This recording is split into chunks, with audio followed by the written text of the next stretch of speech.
Xəstəmiz, mən terapevt kimi müayinə edirəm. Müayinə zamanı terapevtik problemləri yoxdur. Yəni orqanik problemi yoxdur deyən beyninin MRT-sinə baxdım. Yəni beynində tümör, hər hansı bir şiş, kista deyib, onun əsasında yaransın bu.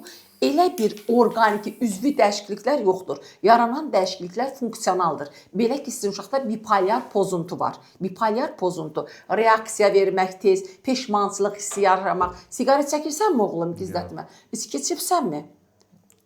Başqa pis vərdişlərin olmayıb, bilirsən pis vərdişlər nəyə deyirəm.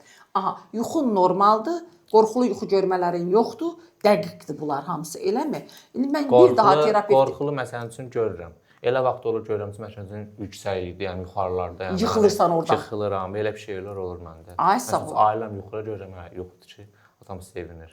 Ay sağ ol. Bütün bunlar terapevtik şikayətlər deyil, psixiatrik şikayətlərdir. İndi baxmayaraq mən digər terapevtik müayinələrimi də eləyib yol göstərəcəm.